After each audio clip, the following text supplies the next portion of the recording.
The Kings stomp the Warriors in game 2.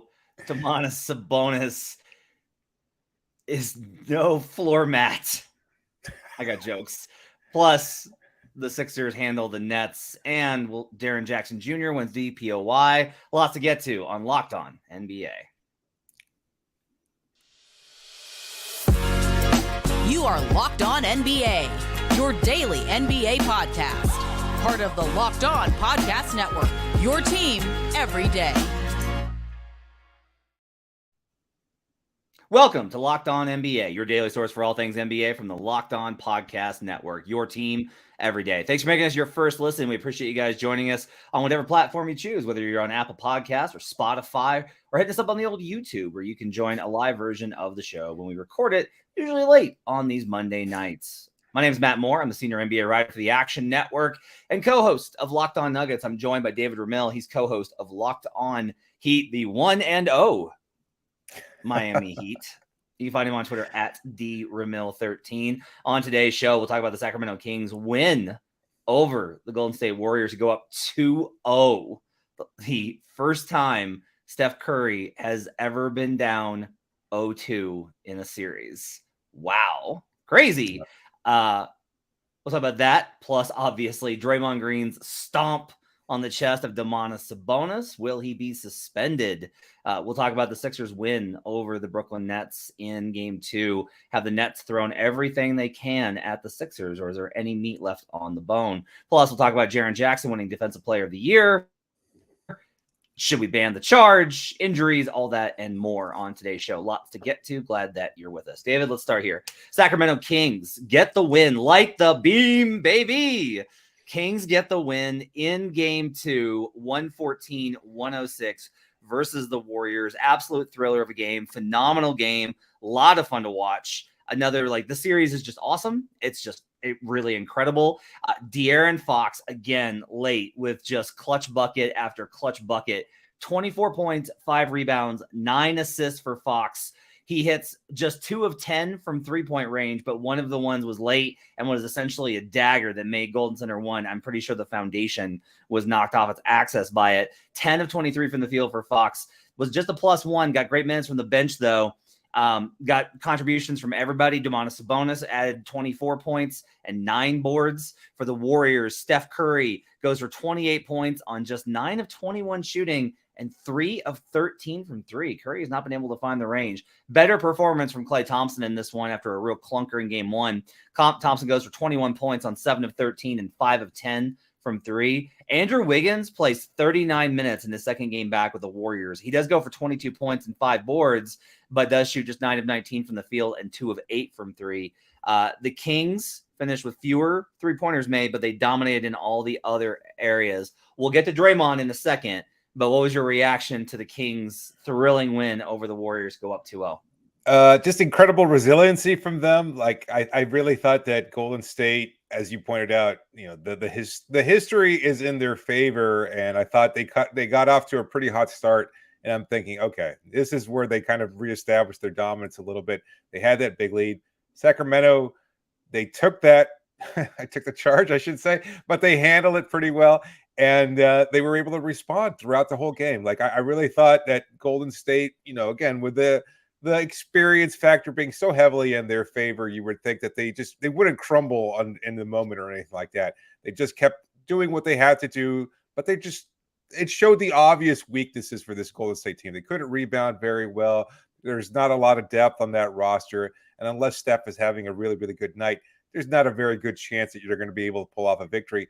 Counter that with the fact that Sacramento has a lot of depth, and they're actually a very, very good team. And they did everything at just the right moment. They saw the impact there. They saw it all play out, and they saw, they responded at every opportunity. So an impressive win for them to be able to maintain home court advantage going to Golden State. We know they're a very, very different team on the road. I expect that they'll even up the series back in San Francisco. Yeah. But I still think it was a fantastic game. A lot of fun to watch, as you pointed out. Kings 54-40 in the paint, 17-9 in fast break points. Bench points 36-21. That was huge. Yeah. Out rebounded them. Warriors had so many turnovers. Kings had 25 points off of turnovers from the Warriors. Like, the Warriors defense is actually playing well in half court situations. They just can't stop turning the ball over, and the Kings are running the ball down their throat. Right. I will tell you one of the reasons I'm starting to real turn on this. Warriors can win this series. Steph had to play 41 a night for them to lose by 6. Yeah. Not great. They can't sit him at all. And this is how it's going to be. Like, Kerr is searching. He tried Moses Moody tonight. Yeah. Moody. Like, he tried Moses Moody, who had been out of the rotation, because he's searching for anyone to get the non-Curry minutes to just survive, just stabilize, and can't do it. And this is getting to be a real issue. Like, the Warriors are winning the starter minutes. Like, when Curry's on the floor and Sabonis is on the floor, the Warriors are winning those minutes. They led after the first quarter. They pulled even in the fourth. Like, they were right there because Sabonis has a really hard time going up against all the motion that Curry provides when Draymond Green's on the floor. Again, we'll get to that in a second. But like, the Warriors are going to be gassed. This is what it's taking in the first round. 41 minutes from Steph for them to still lose. Like, I am concerned about the Warriors' depth. No doubt. Impact. It's not just the depth, though. It's that this is not a young team. It's not. Some teams you can be like, hey, we're going to need you to go 42 every night. Okay, no problem. This Golden State team is these are not spring chickens. Right. Oh boy. All right, Draymond. Let's get to it. That's the fourth story quarter, of the game. They get tangled up on several possessions. Draymond almost picks up his 5th foul, tangled up on an out of bounds play. They review it. It gets gone. Like, Sabonis and Draymond are battling because Sabonis has been killing them on the boards. That's his biggest contribution. Like, he's scoring well, but like, his biggest contribution is the glass. They're absolutely dominating on the rebounds. They get tangled up on a rebound on an attempt on the floor. Sabonis grabs his ankle. Draymond tries to get loose. And then, like, to me, it almost looked like Draymond jumped up and stomped on him, but he stomps on him. He lands hard on the chest. Like, some people were like, I saw some folks being like, oh, come on, Sabonis sold it. I don't know, man. Like, Draymond Green just stomped on you. Like, I would burst into ash. Like, I would just pop like a balloon and confetti would be everywhere. What was your read on the situation? I didn't see it as harshly. I know it was an excessive move. I also think it's all very subjective, and I'm seeing a lot of people in various group chats and things of that sort saying, "Oh, Draymond's dirty. Draymond could save a newborn baby from a burning building, and somebody would call a foul, or somebody would find some fault in it." Because I just think he's that polarizing a figure. And look, he earns it. You saw him playing the wrestling heel. Just cupping his ears, begging the crowd to, egging them on. It was a very interesting thing to see it play out that way. I thought it was excessive. I also think that Sabonis shouldn't have grabbed his ankle. I saw the explanation being, he was covering his head, protecting himself. That's a very odd way of protecting your head, is by covering and, grabbing onto the nearest leg in order to avoid it. The way I saw it play out was that Dre was trying to step over Sabonis, and in doing so, realized, my leg's held. I can't get up without freeing my leg. And then the only way to do so was to forcefully pull it out of that lock by stepping onto Sabonis. I think it was also a little bit of overreaction at Sabonis's part, because he was obviously fine after that. Maybe in the moment it hurt, no doubt. But he also really, really sold it. I'm sure of it, because I mean, what are you going to do at that point? You're trying to get Draymond thrown out. You're trying to sell the fact that it was an excessive foul, and it worked. Draymond got kicked out. So I thought that Draymond shouldn't have done it, but I also think that Sabonis, to an extent, instigated by holding on to his leg and forcing the issue a little bit, and again, maybe overselling it to an extent. Rui Nunez, who's hanging out with us in the chat, says Draymond was only suspended in 2016 because he had too many texts. Is that applicable this time? No. So, like, I will say that, I put Draymond suspended in the title section as like a debate topic for us to generate some views. But I don't see it. Do you think he's going to get suspended? I don't think he gets suspended. I think that they're going to be like, no, he got ejected. That's his punishment. And he might get fined, but like, I don't think that. I think it's, spur of the moment act. The texts aren't applicable, those type of things. So Like it didn't seem premeditated enough for the kind of buildup that would require a suspension. If they had been battling all game, and you could even point to that foul that you mentioned before that was rescinded, when it was the potential 5th foul on Draymond. But I think that was a good call too. I don't think Draymond again intentionally backed up into Sabonis, who again sold the contact, flailed to the ground after getting bumped into by Draymond. I just that's the whole thing. Is the way it played out like that. It was kind of funny, and I don't see a suspension happening. So I'm glad you agree. I was a little surprised to hear that. Yeah, I don't think that he'll be suspended for Game 3, although it would certainly be a twist. And yeah, I will say, like, look, we got a pattern with Draymond. He's such an amazing player, and he's so smart, and he does the dumbest things. Like, if he could just control that competitiveness and that intensity, he'd have another title, right? So, I mean, I don't expect him to be suspended. It'll be wild if this gets back to, I assume it will get back to Sacramento for a Game 5. The reception for Draymond will be absolutely incredible. Yep. I'll say this: the Kings are either winning this series or it's going long. So we got a long, there's more chapters to tell in the Kings Warriors epic saga that we've already seen through 2 games. On the other side, Joel Embiid and the Sixers struggled for a half with the Brooklyn Nets. And then, well, much like Thanos, they are inevitable. We'll talk about that after the break. But first, I need to tell you about Game Time. Game Time is the absolute best place for you to get tickets right now for events right now. Trying to find tickets, especially during playoff season, if you get time to go to these games, can be really stressful. You're like, oh, wow, I got off of work on Friday. I can go to this game. But you're trying to find the best way to do it and not have to spend, bankrupt yourself doing it. Buying tickets to your favorite events shouldn't be stressful. Game Time is fast and easy way to buy tickets for all the sports, music, comedy, and theater near you. With killer deals on last-minute tickets and their best prices guarantee, you can stop stressing over the tickets and start getting hyped for the fun you'll have. You get flash deals and last-minute tickets. Easy to find and buy tickets for every kind of event in your area. You get images of your seat views so you can get the ones that you really want. Lowest price guarantee, event cancellation protection, job loss protection, and more. Game Time is the place for last-minute ticket deals. You don't have to worry about planning month in advance. They got tickets right up to the day of the event. You get exclusive flash deals on tickets for football, basketball, baseball, concerts, comedy, theater, and more. You can get images of those seats so you know what you're looking at. Like, you don't want to go some of these arenas or venues, you'll go in and be like, oh, this is gonna be great, and then you realize you're gonna buy a speaker and you have half of your view blocked. Don't do that. Go to Game Time and get images of where you're gonna be sitting. Snag the tickets without the stress with Game Time. Download the Game Time app, create an account, and use code LOCKEDONNBA for $20 off your first purchase. Terms apply. Again, create an account and redeem code LOCKEDONNBA for $20 off. Download Game Time today. Last minute tickets, lowest price. Guaranteed. We'll be right back on Locked On NBA.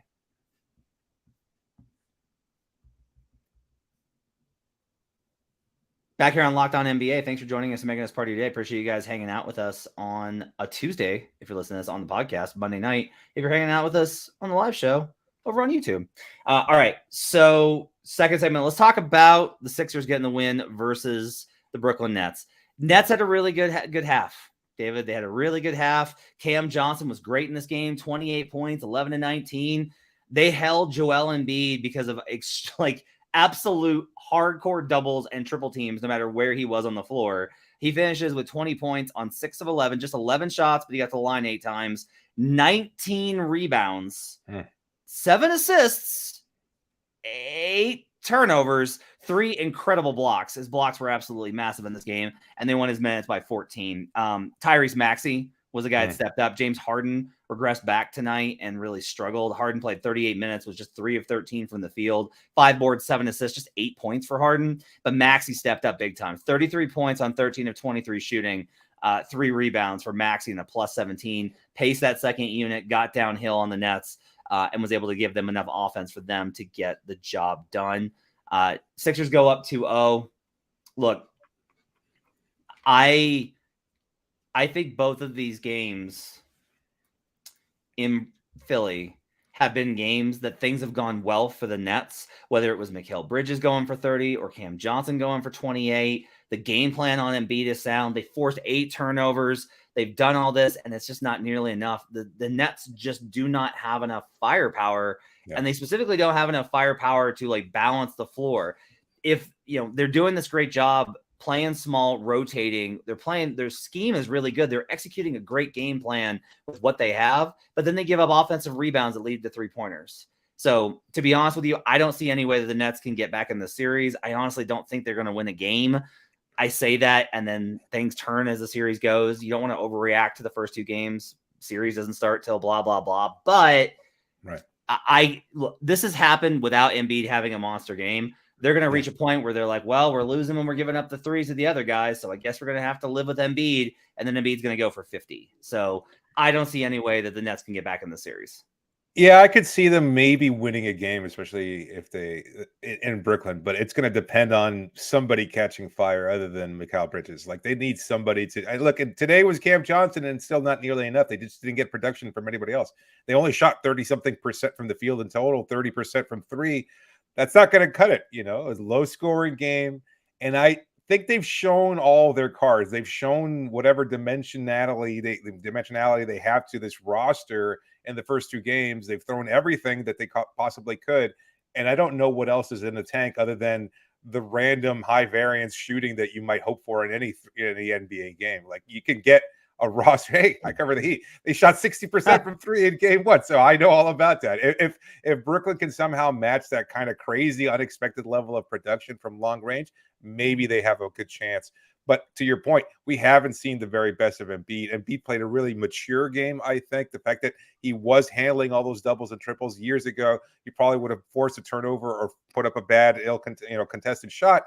Today, I think he was a better job overall of trying to, make plays for others, and enough Philadelphia shooters were able to knock those passes down. So it was a really solid game from Philadelphia and an unspectacular one from Brooklyn, who I agree with you.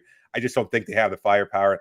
I could give them a game of the next 2 in Brooklyn. Other than that, I don't really think they have much of a chance in this series.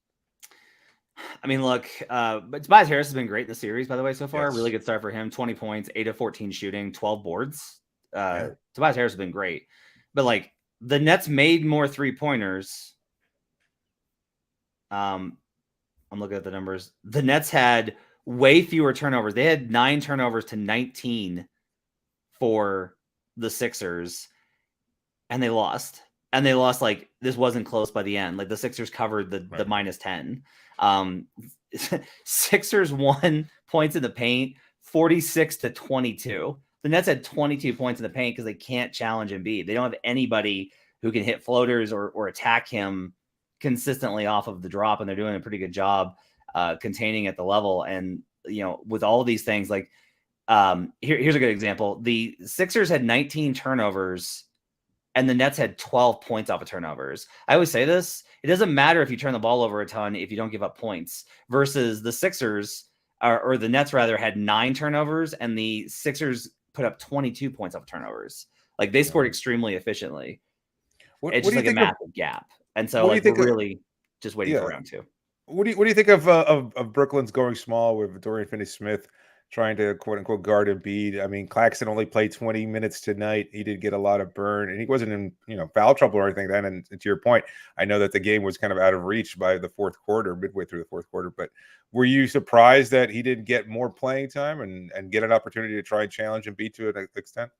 I think Day'Ron Sharpe is just not made for this right now. Like, he's just not there yet. Like, he's still very raw, and needs a lot more development.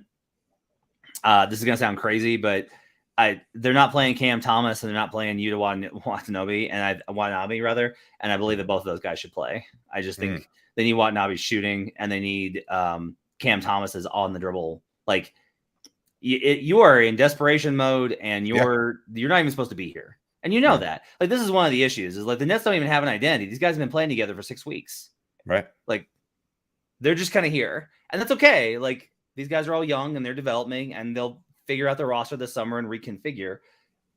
But in the moment right now, as you're trying to win a game, I would be throwing the kitchen sink out. I don't like it when coaches are like, I can only trust these guys when you're in this kind of a disadvantage. No. Right. Like, you should get wider trying to find something to turn the series. If you find, like, a guy, if Cam Thomas goes out there and lights them up, which we've seen, because the answer is like, well, yeah, but what about the defensive end? You're not. They have Joel Embiid, and you have no centers. Right. Like, Nick Claxton would be playing power forward in this series if they had the bodies. right? If the Nets had like a backup center, if they had Mason Plumlee would be starting and Claxton would be guarding Tobias Harris. So not a lot of options for him. I think the game plan's been great. I think they've executed it really well. Like, Embiid had 8 turnovers tonight to 7 assists. Like, that's really good. They're doing the thing that you need to do, which is turn Embiid over, but they can't score enough on the other end. And that's a problem that just isn't going to be made up with the roster this year. Yeah, no, that's a really good point. Because you think about it, and I never considered that. They're not supposed to be there. And I know that they've been playing for such a relatively short amount of time, but you would think they would come into the series, and Jacques Vaughn in particular would want to encourage them, just play loose. It doesn't, I know that it matters, but it doesn't really matter. There's no realistic chance. If you can somehow find a way to steal the series, that's great to build off of, but that's not really the goal. The goal is to just do the best you possibly can and have fun while you're at it. Who knows when the next opportunity for these guys is going to come? And Mikal Bridges being the number 1 for this team, like, that's an unexpected role for him. He's grown into it. He's been fine. He hasn't been the problem, but just everybody else. And you need that kind of volatility. Throw somebody like Cam Thomas in there, something that unexpected, because who knows? Maybe he'll catch fire. That's a really interesting point there, because that's exactly what you need. They're not playing with a kind of looseness and flexibility and just kind of enjoyment that you would think from a team that's kind of they should just be happy to be there, to be quite honest. Update as we're recording this live on Monday night. Draymond Green after the game to reporters, my leg got grabbed. Second time in 2 nights. I got to land my foot somewhere. Just, I don't ever want Draymond to retire. I want him to play forever.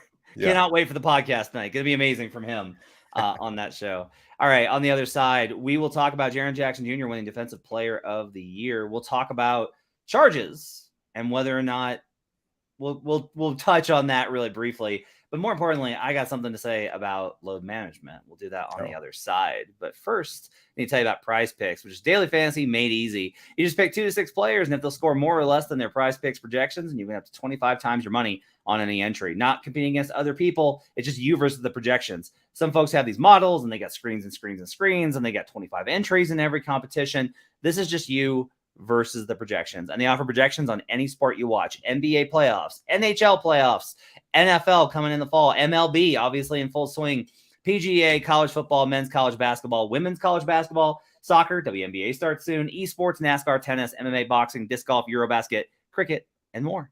Entries can be made in 60 seconds or less. It's just that easy. They offer safe and fast withdrawals and are currently operational in over 30 states and Canada.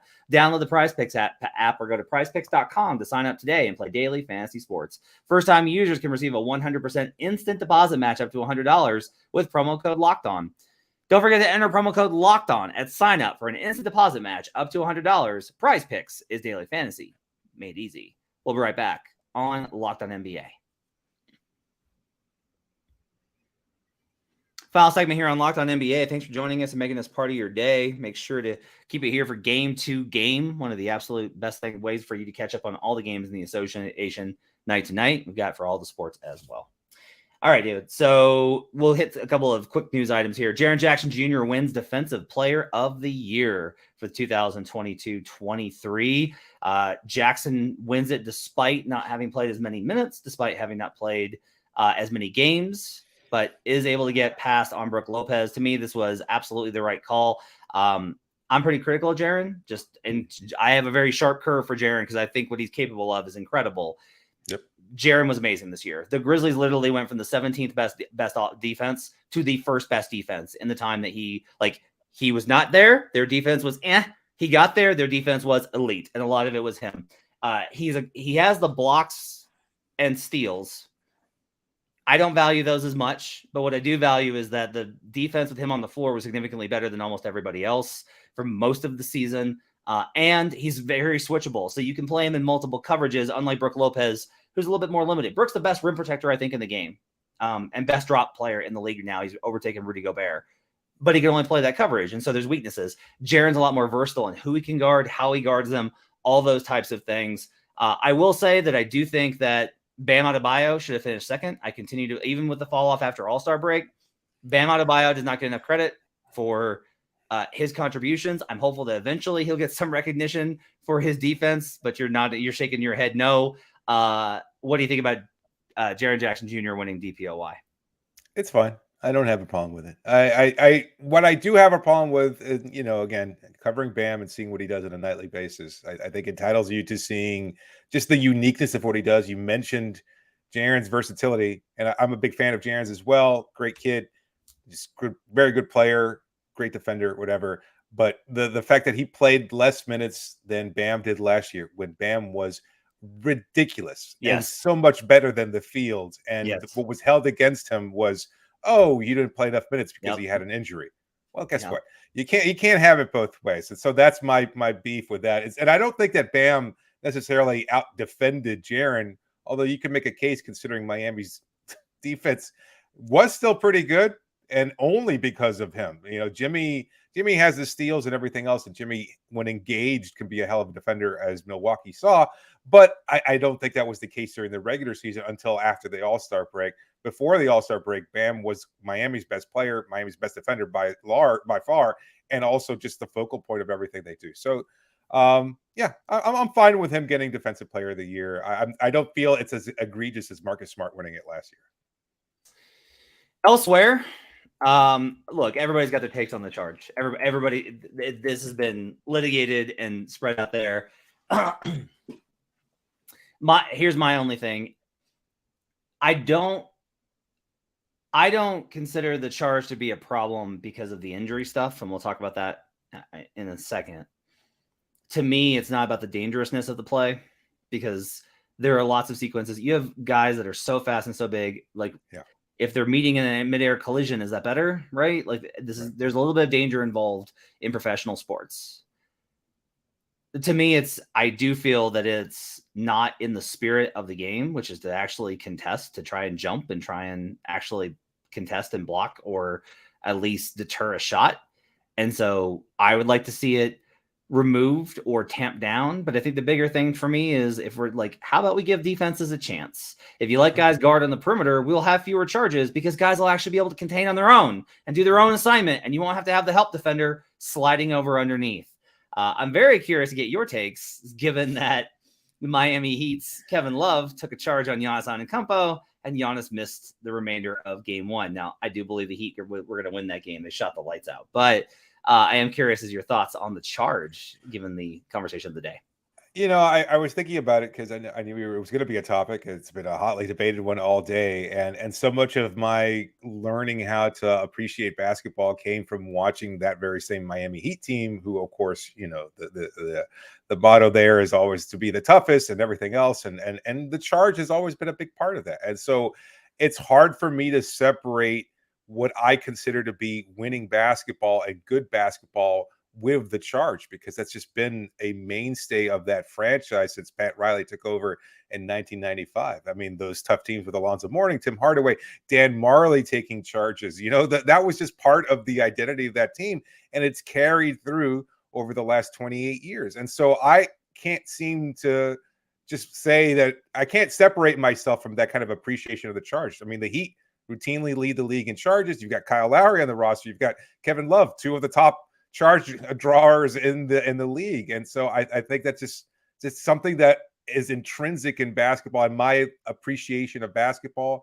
I could see the potential danger of it, but I like your point. I agree with your point. I think there's so much potential danger in everything that happens on the basketball court that I don't think it's necessarily as dangerous as people make it seem. I think people are just really overreacting to it. And it's not because I cover the Heat. It just happens to be an injury to Ja Morant and an injury to Giannis Antetokounmpo on the same day. And people are going to start to say, oh, ban the charge.